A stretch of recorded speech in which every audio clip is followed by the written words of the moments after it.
artificial intelligence will completely transform our world. But what is AI? Why will it affect you? And how can you and your business survive and thrive through the AI revolution?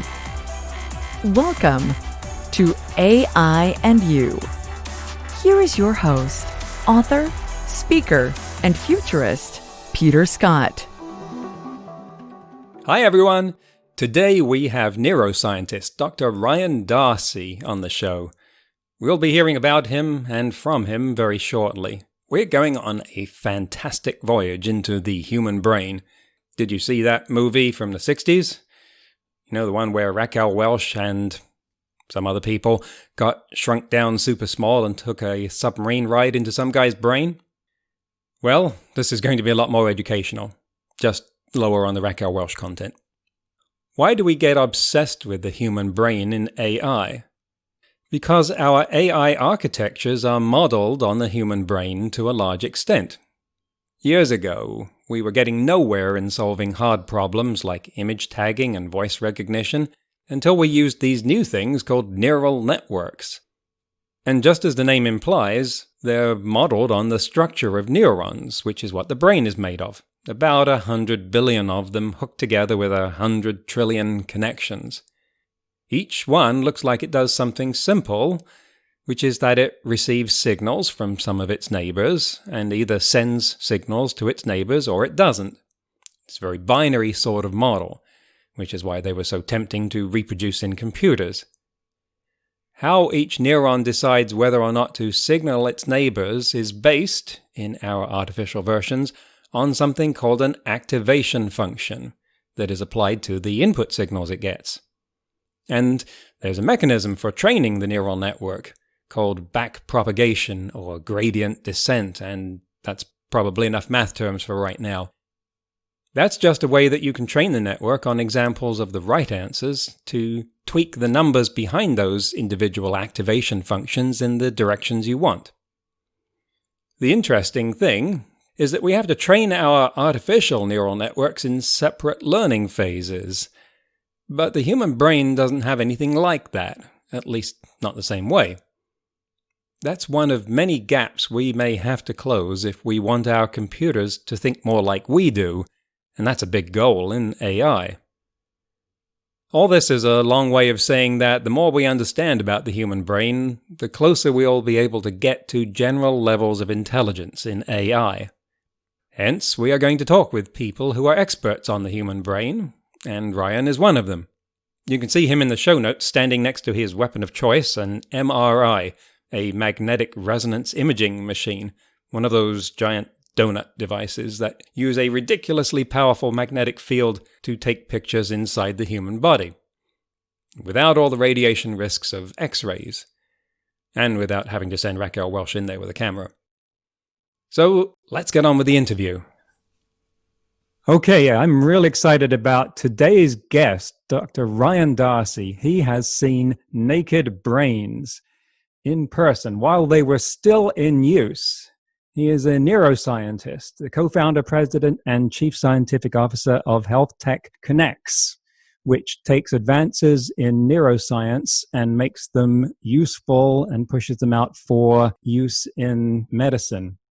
And we both met when we were both speaking at TEDx in Surrey BC, where he told the story of Trevor Greene, a Canadian soldier who was in Afghanistan, and he got an axe sunk into his head. You've heard the saying, I need such and such, like I need a hole in the head. Well, that's what Trevor got. He had an axe where his brain used to be. And he was medevaced out, and doctors said to his wife, well, looks like he's going to be a vegetable. I imagine it was a more clinical term. Ryan emailed Trevor's wife and said, I think I can help. And if you want to know the results, well, catch Ryan's speech, because you will see Trevor on stage with him there as his co-speaker. Welcome to the show, Ryan. Tell us a little bit about your background in neuroscience, how you got into this. Thanks, Peter. For sure. I've been asked often to think back about what was your first inclination you were going to become a neuroscientist. And I think probably my first inclination was in my high school biology class when I was starting to really love both a combination of biology and physics. And I had my teacher noticed that, and while other people were dissecting cows' eyeballs, went out and got me anything that I wanted. And for some odd reason, I wanted a dogfish. I didn't know why. But it turns out my sole goal at that time was to see the dogfish's brain. And that's my first memory of wanting to be a neuroscientist. I subsequently really fell in love with the concept of neuroscience when I read into all the amazing things that the brain can do and what happens when the brain is damaged. It's quite remarkable, the different symptoms and things that can happen.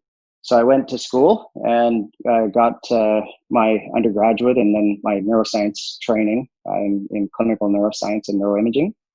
And then subsequently became very focused on the concept that I wanted this not just to be academic, but I really wanted to see this help people. And so I got really focused into neurotechnologies and neuroimaging, which allowed us to translate the advances and the amazing knowledge in neuroscience into things that help make brains better. Wow. So you are on a mission to help us understand more about the brain and fix broken ones. What are some of the ways that are useful to measure brains that we can do something with? Yeah, it's an excellent question. It's really fascinating to me that our technology capabilities have allowed us to peer in and watch the brain in action completely non-invasively. So with human minds and human brains, it's fascinating, the power. I mean, some people speak about the space as the final frontier, and often we think about your brain as your ultimate frontier, right? Its complexity and the interconnected complexity of all our brains together is amazing. So the fact that what we can do is we can take technologies and actually look at your brain completely safely and non-invasively and watch all the activity of your brain is always something that scientifically I think is just a stunning advance. A lot of these technologies, they take advantage of the fact that we can use physics really largely to peer inside, even to the cellular and molecular level. So people might have heard of magnetic resonance imaging, and that largely is a non-invasive, very powerful method to look at not just the structure and the anatomy of your brain, but also to look at changes in your physiology or your function, and also your chemistry. And as your brain's away at work, basically the functional unit of your brain is a neuron, and those are cells specialized to communicate using electrochemical signals. So they create brainwaves. So a lot of our technologies can actually, just with sensors, listen to your brainwaves. Your brainwaves are either electrical potentials or magnetic fields.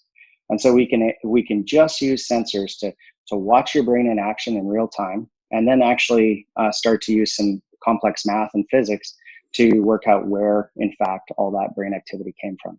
Fascinating. I've got a question about brainwaves in a moment. I just want to point out the utility of this in artificial intelligence is that a lot of AI is modeled on the human brain right now. In fact, it takes its name. The neural networks take their name from the neurons of the brain. They're modeled on our idea of how neurons are put together. So if you want to build better AI, the more we understand how the human brain works, the more we might be able to do that. Ryan, you mentioned something about brainwaves there, and that prompts a question for me. Brainwaves, when we pick those up on our instruments, are those symptoms of what the brain is doing, or does the brain use those waves itself in some way? Does that question make sense? Is it just what's thrown off by the brain, or is the brain using those waves themselves? What a great question. Yeah, traditionally we would think it was more they were a product of the brain doing its calculations and processing information.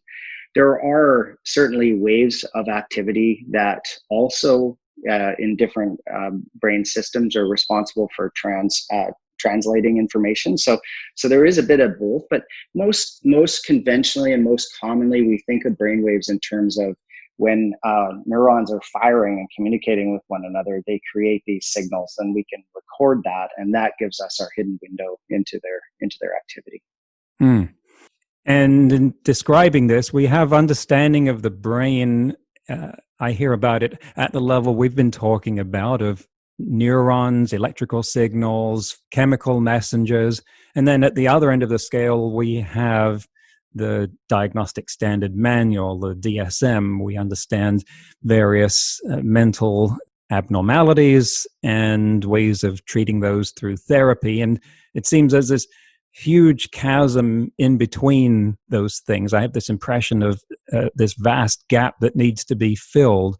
What sort of models do you think might fill that gap? Is that even a reasonable thing to hope that we might be able to do?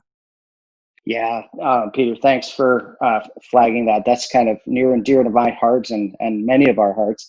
The gap and the chasm is something that we don't every day really, I think, appreciate. And that's that when you're going about your everyday life and you're aware of your brain, and neuroscience is increasingly becoming one of the sort of more popular topics, you hear about in the news all these advances, ways to watch the brain, and they're fascinating stories. And I think it's natural to assume that those advances find their way in when you go to see your doctor and you've got something that you're concerned about with your brain.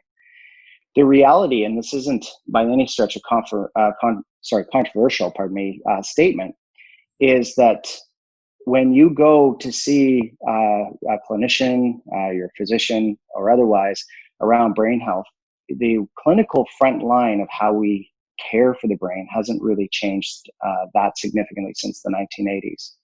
And that's now coming up 30, 40 years of a gap between the most state-of-the-art capacity that you can do in advanced research laboratories like my own, and what somebody who has a concern with their brain health has access. And we've really been focused on bridging those gaps. Largely, the model is one that comes out of an age-old piece of wisdom in medicine, which is you can't treat what you can't measure. So we've really focused on getting a better measuring stick, developing actually a vital sign framework for brain function, so that we can start to evaluate which treatments are working, which are the most effective, what's bending the needle, so to speak, and then find those and further advance those so that they're accessible to you when you go to see somebody around your brain health. And the statistics are a little scary. Brain Canada website, 1 in 3 Canadians have something that impacts their brain health over the course of the lifetime. And the remaining, I always say, the remaining 2/3 are understandably concerned about it as well. Brain vital signs.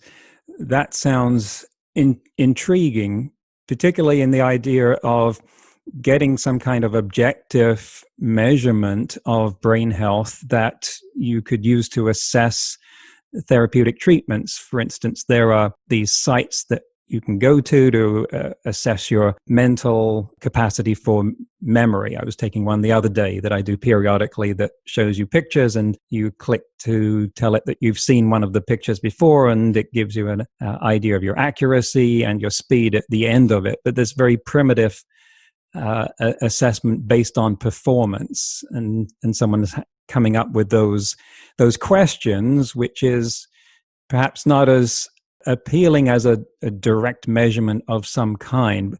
What is the prospect for being able to measure things about the brain through something as objective as a thermometer to tell us how it's doing? It's increasingly, we're making breakthroughs in the lab. So we started first by reverse engineering and actually asking ourselves, well, okay, let's think about heart health. And we all know about blood pressure, and you have 120/80 measures your blood pressure. And that allows you to manage with an objective measure your heart health. And no one's blood pressure is exactly 120/80, but you start to understand when it's a little bit too high, and the doctor then you can have a conversation with around what you can do to manage that. And if you can believe it, I mean, in those cases, that created things like risk factors, right? These are huge in terms of prevention and the importance of prevention in medicine. Risk factors have been massive in terms of impacting our heart health.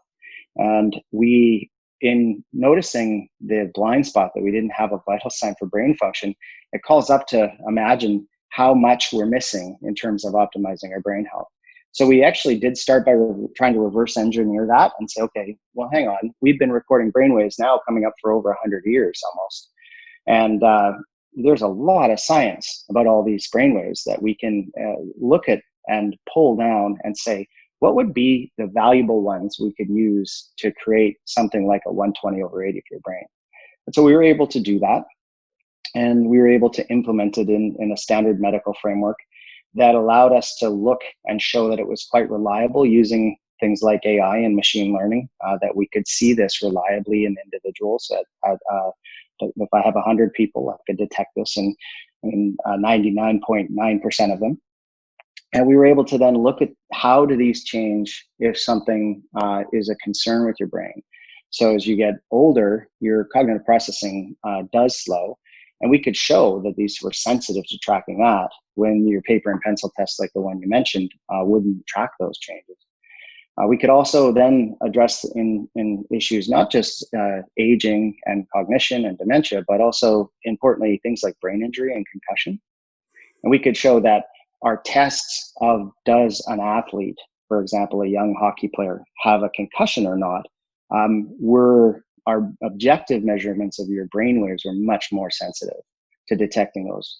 And so much so that even when the best clinical tests on the world were used to make a decision to return an athlete to play after concussion, we were sensitive to detect that there were continued deficits and impairments.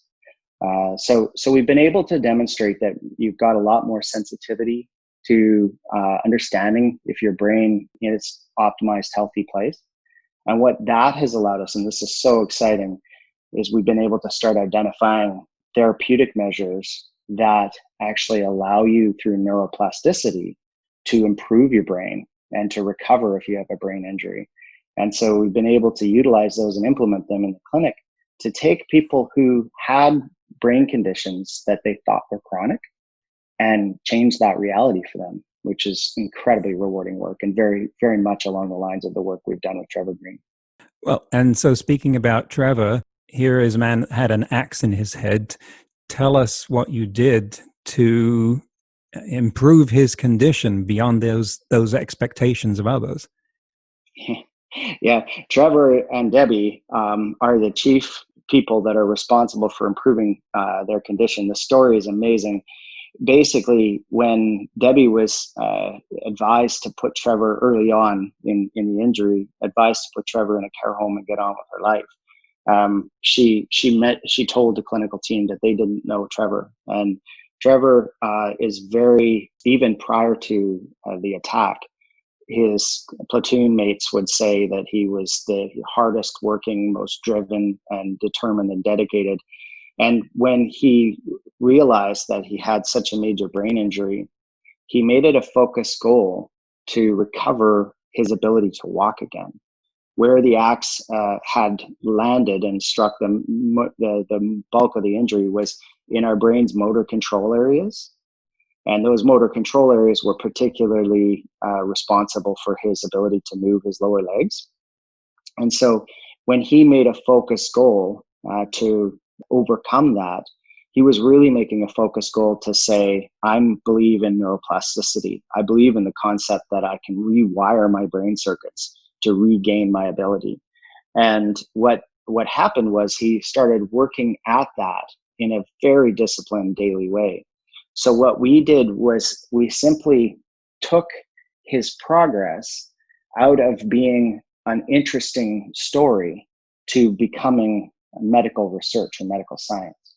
And we did that by, back to you can't treat what you can't measure. We used, in this case, MRI and to look at the function of his brain and show that as he was rewiring different areas, we could track those changes in terms of his brain reactivating those areas for motor control. We did that over a 3-year study. every 3 months, we would meet, and Trevor would, over that 3 years, increase beyond what has ever been seen on the planet in terms of improved recovery. And so we would have to stop using a lift to put him in the MRI because he could stand with Debbie's assistance. And then he started taking assisted walks in parallel bars, and he stood when they took their wedding vows. And then he started doing laps around his house. And all the while, we were using MRI to capture pictures of his brain. You know how they say a picture's worth 1,000 words? I always joke a medical imaging picture is worth millions of words to change the course of things. So effectively what we did was we made sure that it got into the scientific world so they knew that this sort of thing can happen, that the brain can change itself well beyond what we think, and challenge that convention. And I saw the results for myself when I met Trevor on the stage. So talking about measurements, I've read that volumetric scans of the brain can be used in diagnosing cognitive decline. And also, like, we have this analogy that if you work at a muscle, you pump iron, your muscle will get bigger. We're not used to thinking of the brain as getting physically bigger. And yet I also heard, and maybe it's an urban legend, but you can tell me, that in the brains of London cabbies who learnt what they call the knowledge, all of the roads that you used to have to know in London to get around before Google Maps came around, their hippocampus got bigger. Is any of this accurate? And how does the brain get bigger from just thinking harder? It's all accurate, yes. And it's absolutely the case that our brains tend to get, the structure will reduce in size as we age. And they did, and it is possible that in that particular experiment with teaching London cabbies or looking at their structure, their spatial component of their hippocampus in terms of navigating the streets of London demonstrated significantly larger areas in their hippocampus than if you were to compare to you or I. So what we do know is that overall, looking at the changes in volume of your brain is a gross measure of how your brain is doing in terms of its health. That's for sure. But your brain is quite complex, and it's got 100 billion neurons and about the same number of glial cells. And those have tens of thousands of connections.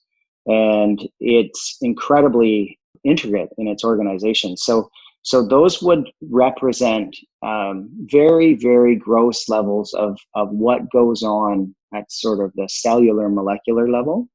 And that's really the pursuit of a lot of neuroscience in the world is to connect the dots and try and say, okay, well, if that's the case, if brains can shrink and that happens with age and we lose our cognitive abilities, can we better understand what's going on there? And truthfully, in particular circumstances, it's very specific. I think the fundamentals are the same, but when you are looking at Alzheimer's dementia, for example, you'll see these amyloid plaques and tau and these sorts of unique pathologies, and that will change with different types of diseases. So there's an incredible array of people across the planet that are actively studying these things. Wow. So if the brain naturally gets smaller, but in some circumstances we can make it bigger through using it more, does that suggest a therapy for anti-aging strategies? Yeah, I think I don't know if I would say anti-aging so much as I would say that we are really understanding the untapped power of neuroplasticity more and more. And the concept of neuroplasticity has been in the science and around for a long, long time, 30, 40 or more years. So we've always understood that brains learn, which is a form of neuroplasticity. But we've increasingly understood that we can utilize this as an innate power to optimize our brain, whether or not we have an injury or a disease, or we just want to optimize our attention and our information processing. And I always think is quite interesting is that the concept of neuroplasticity has been in front of our nose and right in front of us all along, in the sense that it actually can act both adaptively and maladaptively. So an example of maladaptive neuroplasticity would be when somebody starts to have anxiety around, let's say, a fear of something, and even if they think about it, they experience the same emotions. The same would be true for chronic pain. If there's a certain stimulus that causes a pain, and then someone visualizes or thinks about it and they experience that pain, that's a maladaptive neuroplasticity, neural circuits wired to enhance that experience in a negative way. But the reverse is also then true, right? You can then actually harness neuroplasticity in a positive way. And I think the gap has been, we haven't really realized to what potential that can work for us. And it's very similar to staying fit and exercise. It doesn't happen easily. You have to be like very disciplined and work very hard at it. But what we see in clinics there are ways to facilitate it and promote it. And that when you work in an intensive way to rewire your brain, you can. And a little at-home experiment for anyone who wants to try it: balance. So if you want to play with neuroplasticity in your own brain, spend a couple of days trying to improve your balance. You can do it in any safe way that you want, but what you'll find is if you haven't tried or worked on your balance in a long while, it'll be at a certain level. And then if you actually try and work on your balance in the space of days and hours, you will see an improvement in your balance. What you were effectively doing is rewiring brain circuits to have better balance. You were taking neuroplasticity and working on it to your benefit. The same can be held true for attention. So the idea that the brain's like a muscle, in many ways, is really true. Wow. So use it or lose it. Yep. This is another two-parter, and that was the first half. All the interviews I've done so far have covered so much ground. We could have gone on talking for 12 hours, but we might have needed a break for little things like sleep. So I'm keeping them to two-parters for now. In the next episode, Ryan and I will talk about the structure and models of the brain, brainwaves, what they are, what function they serve, the nature of thought, brain-computer interfaces, and where he wants to take his research. I've got another headline to mention here, and this one concerns Moore's Law. Those of you who have read my book are no strangers to that. For anyone else, Moore's Law was coined by Gordon Moore of Intel back in the 60s or early 70s, when he observed that the number of transistors on a chip was doubling about every 18 months to 2 years. The figures have changed from time to time. And that's been consistent, so we've done that many times now, and it's been one of the success stories and driving factors behind the growth of AI. But of course, it now means we're putting millions and billions of transistors on a chip, and every so often people say, that's it, we can't do any more, there are physical limits. They were saying that in the 80s. They're saying it again now. The size of features on a silicon chip are now down to 7 nanometers across. A nanometer is a billionth of a meter. These features are then roughly 1,000th the diameter of a red blood cell. That's the economist's way of making this relatable. I don't know how successful that is, given that most of us don't have an intuitive idea of the size of a red blood cell. But what else are you going to use? When you get down to this scale, you start to have problems to do with quantum mechanics, electrons leaking between features. And so, of course, people are saying again, that's it, it's curtains for Moore's Law. Maybe not so fast. There is a new material called amorphous boron nitride that can be deposited in thin films. That carries the promise of being able to etch features down to 3 nanometers across. So, once again, reports of the imminent death of Moore's Law may have been greatly exaggerated. So, while you may not have seen the clock speed on your CPU chips under your desk increase much lately, the number of transistors and the number of cores that are on the CPUs in those machines has been going up and will continue to go up. Keeping to the Moore's Law curve, last year Cerebras came out with a chip that had 1.2 trillion transistors on it. That put them somewhat ahead of Moore's Law, but there again, this wasn't so much a chip as it was the whole wafer. I think it was a little bit of cheating, but you know the whole thing works. It's one piece. It's about the size of a dinner plate, and it sucks down 15 kilowatts. I could heat my house with that. The cooling system for that alone is reminiscent of something that you would use in a nuclear reactor, but it works. It exists. It is powering state-of-the-art AI. So between Cerebrus and amorphous boron nitride and other possibilities for computing hardware advances such as quantum computing, optical computing, and neuromorphic chips, which emulate the function of the human neural structure that we've been talking about earlier, the more important formulation of Moore's law to us, that the amount of computing power per dollar doubles every 18 months to 2 years, is not in any danger of being superseded. As The Economist pointed out, there's an old joke in the semiconductor business that the number of people predicting the death of Moore's law doubles every 2 years. If you're going to be pedantic and say that it's only about number of transistors on a semiconductor chip, then maybe that's going to be true sometime, that it will come to an end. But if you look at what the most important consequences are for the human race, which is the amount of computing power that we get for a certain amount of expenditure of resources, then that is going to keep going without any foreseeable slowing down.